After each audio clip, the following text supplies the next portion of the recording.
Fire officials investigate a massive fire on the waterfront. An Ontario health official says the province is back in the fourth wave. And Health Canada approves Pfizer's booster shot for all adults.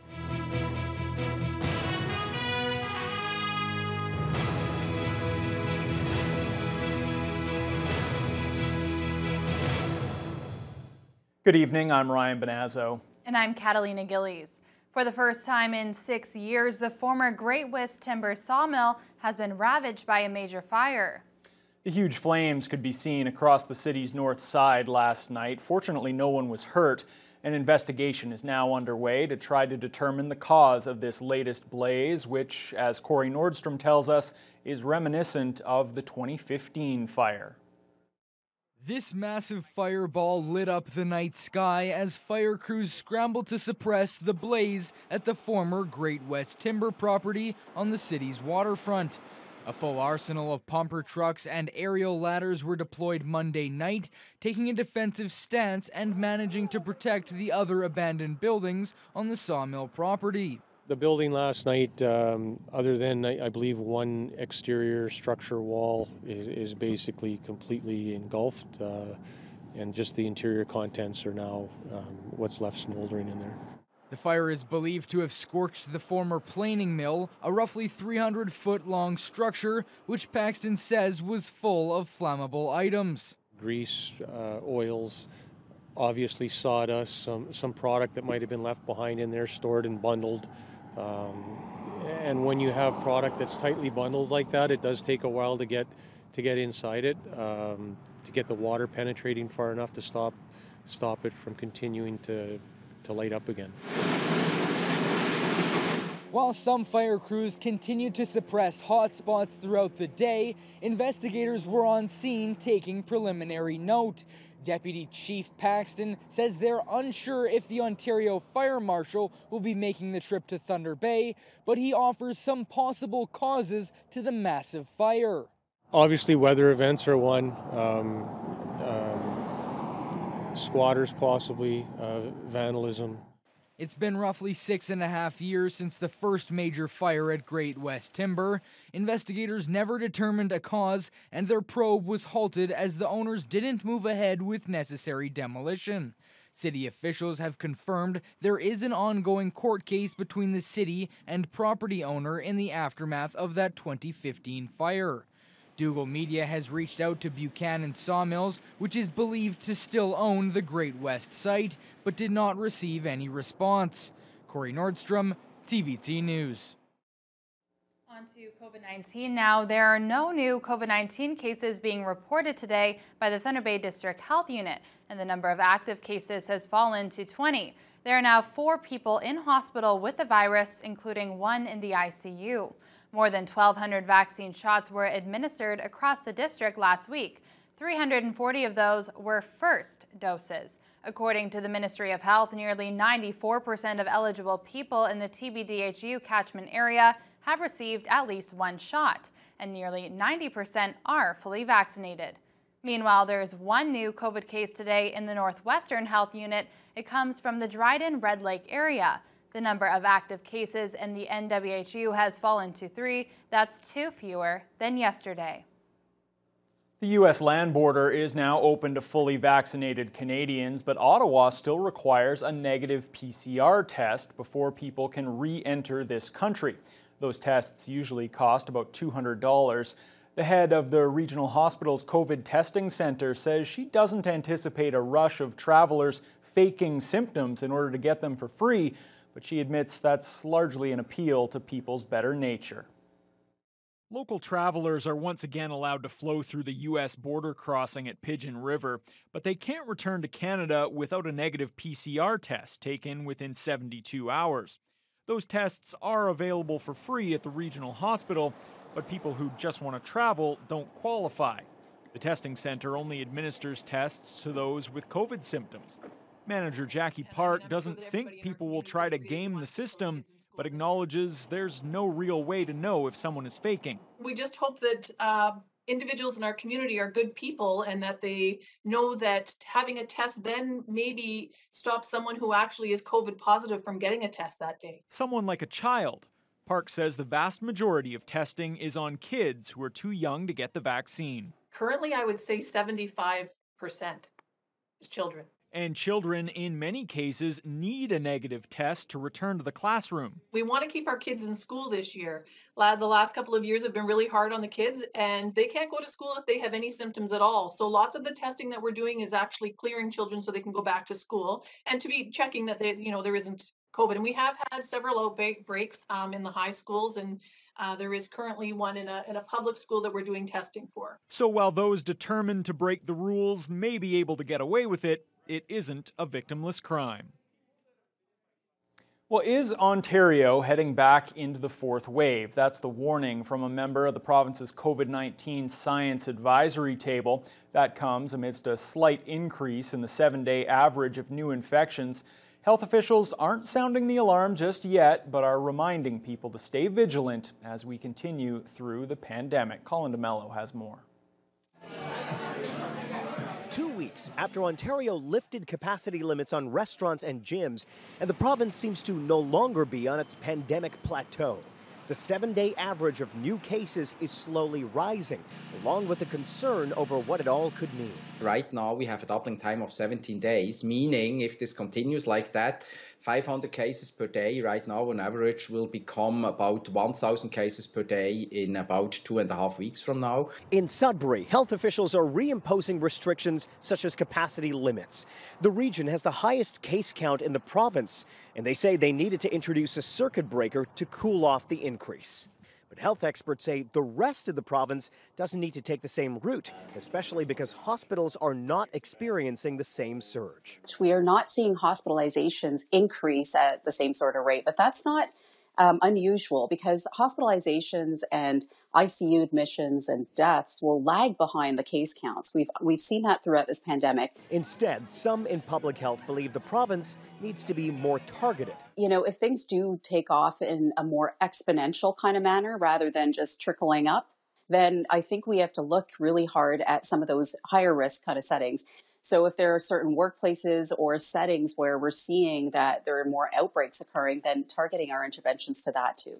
The province's Science Advisory Table, in the meantime, says everyone could be a little bit more cautious.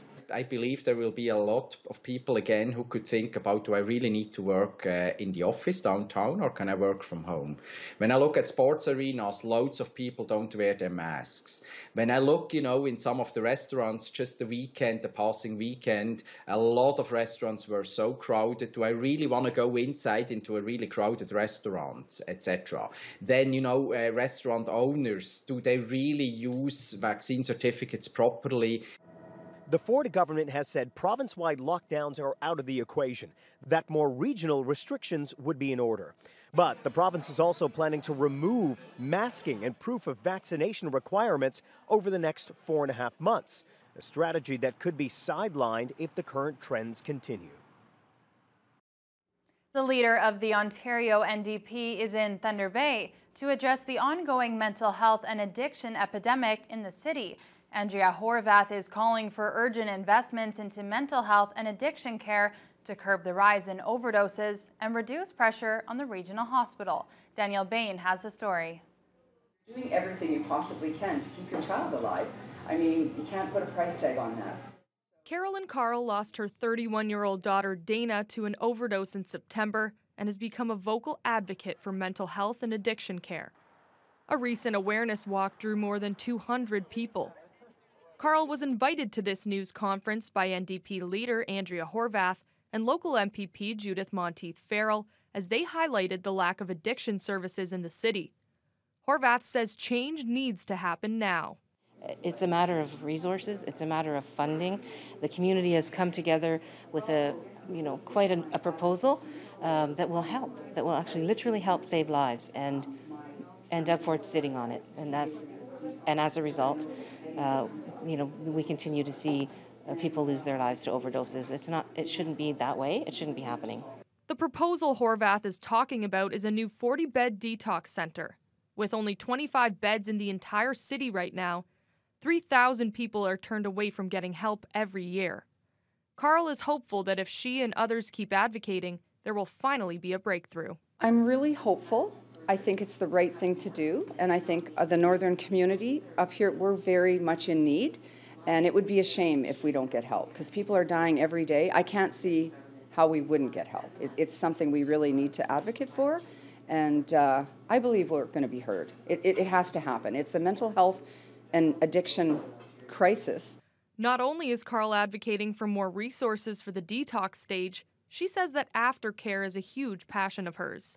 She says that making sure people have the right support after detox or rehabilitation is imperative to recovery. You know, from a treatment facility, I think you need to go into aftercare to learn life skills, to have some great experiences, to be able to become strong enough to thrive in the community and not relapse. Horvath says she'll continue to put pressure on Doug Ford ahead of the provincial election in June of next year, especially when it comes to funding these necessary initiatives. I can't imagine how much worse things will be if he gets another chance to keep cutting and refusing to fix the the concerns that communities like Thunder Bay have. Horvath will continue her local tour in Shunya on Wednesday. Danielle Bain, TBT News. There's some good news to report in Manitouwadge. The township's 21 volunteer firefighters have agreed to return to duty, pending the outcome of an urgent meeting with the mayor and council tomorrow. The firefighters all took a sudden leave of absence yesterday, leaving residents and business owners to rely on fire crews in Marathon, more than an hour away. Deputy Fire Chief Denis Narbonne won't reveal the exact cause of the dispute, but he cited a lack of communication regarding the plan to hire a new fire chief between the CAO, council, and firefighters. The volunteer members were back on duty as of 4 o'clock this afternoon as they await a private meeting with Manitouwadge Council tomorrow evening. We have had many discussions over the last 24 hours with the Emergency Management Ontario and Ontario Fire Marshals, the Office of the Fire Marshal, who have provided us with great guidance and support. And right now, our mutual aid agreement is still in place with the town of Marathon, and we are thankful to them who have been so generous with their patience, time, and support. And we're confident that we will be able to reach a mutual agreement with the members of the fire department and how to move forward together in the best interest of the township and the citizens. Manitouwadge residents had expressed growing concern about the lack of fire service coverage, as well as the potential impact on fire insurance and highway collision response if the firefighters didn't return to duty.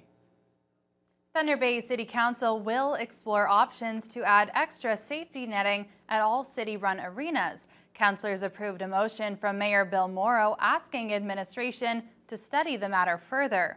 The report from city staff will include the cost of installation as well as funding sources. Those details should come back to council by January, in time to be discussed during 2022 budget deliberations. Monday's meeting gave councillors a chance to express their opinions and concerns, which they'd like to be addressed in administration's report. It says here on the report that's approximately $87.50 per site. So in regards to Port Arthur Arena, because there's seating all the way around, that would be double the price then. We're roughly looking at $18,000 there. If you wanted to take it down for figure skating or for kids, I personally would rather see my kids without the net in the way. I'd rather watch the kids play. So could I maybe a little commentary on that component? The issue of additional netting first came up in 2020. At that time, the maximum price tag was estimated at just over $136,000. A section of Donald Street in front of City Hall will soon become a one-way street for eastbound traffic only. The change between Brodie and May Streets will take effect next Tuesday and is meant to address traffic safety concerns voiced by city transit drivers and riders. The city plans to close that block of Donald tomorrow and on Monday to remove any pavement markings that aren't required and to install new signage and markings. Additional on-street parking spots will also be added, and existing parallel parking spots will be converted to angled parking. Engineering Director Kayla Dixon says the switch to one-way will provide more room for motorists. When the buses are parked in front of City Hall, they're largely straddling the center line. So there's not enough room for the 2 lanes of traffic as well as the bus bays. And so right now we're just looking at one-waying the street to provide that full lane of traffic that we need. And it'll just provide some more safety there as well. Drivers are reminded to use extra caution and obey all posted signage when traveling in the area during the temporary closures, and of course once the switch to one-way is completed as well. Event organizers and local charity reps gathered at Manitoulin Transport today to announce details of the 22nd Annual Parade of Lights. The big event was last held in 2019. It had to be canceled last year due to the pandemic. This year's bright and colorful spectacle will be held on Saturday, December 4th, running from Manitoulin Transport to Water Street. Parade walkers will be along the route collecting donations to benefit 4 local special needs charities: the George Jeffrey Children's Centre, Autism Ontario, Special Olympics, and Therapeutic Riding. Event Chair Greg Stevenson is thrilled to revive the parade. Yeah, we were ecstatic when we got the call from the city saying that we were able to go ahead with the parade thanks to the being cleared by the district health unit. Obviously, we're still having to conform to COVID restrictions, but yeah, we're ecstatic, and we're hoping that we get a lot of trucks and a lot of people out to watch, and we have fun and raise some money for the 4 charities. It's great to see the trucks moving down the streets, all the kids happy, and it's great directing traffic, even though it's intense sometimes. But it is fun doing it, and it's fun seeing all the happy faces. Attendees are asked to spread out along the route to avoid creating dense crowds, and mask wearing is encouraged if physical distancing cannot be maintained. A sensory-friendly area will also be included on Fort William Road between Queen and Water Streets for people that are bothered by loud noises. Well, I know there's some extra safety precautions that have to be put in place, but great to have that event back. It's always a lot of fun. And just a reminder, if you missed any of our local stories today or you want to watch them again, they will be posted to tbnewswatch.com a little later this evening. Well, Fiona, it was another double-digit day out there. It's November. We're going to take it as long as it lasts. Well, definitely take it. That was after a very cool night, a little bit cooler than we were anticipating, at a low of -5 and a wind chill of -8. But yeah, we warmed right back up to a high of 12 Celsius under mostly sunny skies, albeit with some pretty gusty winds from the west, at times up to 51 kilometers an hour. Now we are currently sitting at 7 Celsius, so things are already starting to cool down now that the sun has gone down, but even cooler still towards Fort Frances and Atikokan at 4, 5 in Kenora and Dryden up into Red Lake and Sioux Lookout, all with just a few clouds, so it's a beautiful evening throughout the region. 5 in Armstrong, 7 in Greenstone, again just a few clouds. Marathon matching that 7 Celsius, and Sault Ste. Marie currently at 6 under partly cloudy skies. Here in the city of Thunder Bay, we will be dropping back below the freezing mark again tonight, a low of -2 under partly cloudy skies. Winds will be, wind chill will be hovering around -7 as the winds taper off down to about 11 kilometers per hour. And this could be the beginning of the end as far as this mild November weather, because we've got a whopper of a system pushing up from the south and from the west. And with colder air coming from the northwest, there's a mix of conditions working its way throughout Ontario over the next few days that will include rain, ice, and snow. I'll have more details on that later on in the news hour. Oh, it was fun while it lasted, wasn't it, Fiona? Well, there is some news coming from Health Canada today. It has officially approved the Pfizer booster shot for all adults. A little bit confusing because all of the provinces are rolling out their own programs. Some have decided to move ahead already, but it's now official from a Canada-wide perspective. We'll explain after the break.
There's encouraging news coming from Health Canada today. The agency says it has approved Pfizer's vaccine booster for all adults 18 and older.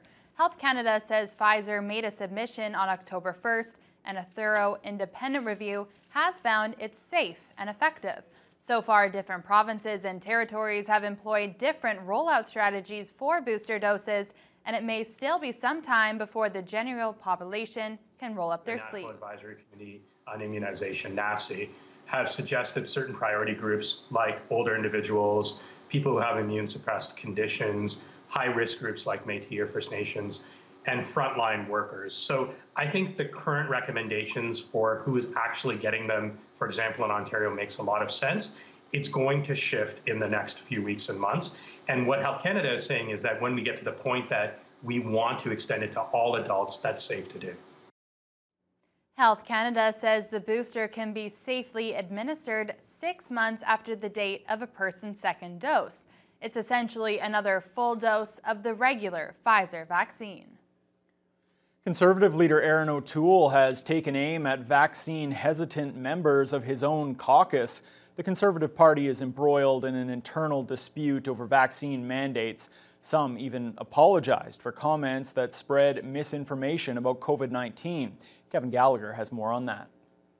As official opposition leader Aaron O'Toole unveiled which caucus members will have key critic roles in Parliament, he sent a message to those who have made anti-vaccine statements by leaving them off the list. All of us have a role to play on answering questions with respect to reducing vaccine hesitancy. Once a Conservative health critic, Marilyn Gladue was not named to O'Toole's so-called shadow cabinet after the Ontario MP questioned the severity of the pandemic on CTV's Question Period, comments O'Toole called inappropriate. In terms of the risk, people that got polio, many of them died and many of them were crippled. And that is not the same frequency of risk that we see with COVID-19. COVID has killed more than 29,000 Canadians over the past 20 months, at least 50 times more than polio did over decades before it was eradicated through vaccination. Today, Gladue apologized. I recognize how dangerous it is to share misinformation about the severity of COVID-19 and the safety and efficacy of vaccines. I retract these comments in full. Former Conservative leadership standout Leslyn Lewis was also left outside O'Toole's inner circle after she questioned the safety of vaccines for children. And longtime MP and former international trade critic Dean Allison was also denied a role. He's against vaccine mandates and put forward a petition to have ivermectin, a drug used to treat parasites in livestock, approved to treat COVID-19. Despite repeated warnings, it's not effective or safe. Since getting elected, the official opposition of Canada, the Canadian Conservatives, have been fighting to get special treatment for their MPs, special treatment to sit in Parliament unvaccinated. Though many Conservatives oppose vaccine mandates, it's unclear how many remain unvaccinated. With Parliament starting on November 22nd, Aaron O'Toole insists everyone in his party who attends in person will have their shots. Kevin Gallagher, CTV News, Ottawa. A search for unmarked graves has begun today at the site of the former Mohawk Institute Residential School in Brantford, Ontario. Six Nations police and trained community members will use ground-penetrating radar to search one of the country's longest-running residential schools.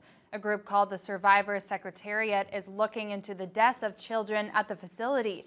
The executive lead of the group, Kimberly Murray, says survivors of the school will be an invaluable source and take a lead in the search. We must honor them and listen to their words. Modern technology and fancy machines and devices that you're going to see can help us uncover the truth, but they can never replace the first-hand knowledge of our people. Those who were here and are here with us today, they are our witnesses. Murray says today is just the beginning of the search. They'll be training more community members and surveying the rest of the land over the winter so they can resume in the spring. Well, the Star Blanket Cree Nation in Saskatchewan also began a search for unmarked graves yesterday at the site of the Capel Indian Industrial School. We are hoping to find our relatives that didn't make it home. More than 55 acres of land will be covered by searchers using ground-penetrating radar. The Capel Indian Industrial School was one of the last residential schools in Canada to close. For more than 100 years, generations of Indigenous children from across the prairies were forced to attend the school. Air Canada's CEO has reportedly hired a private tutor in order to learn French.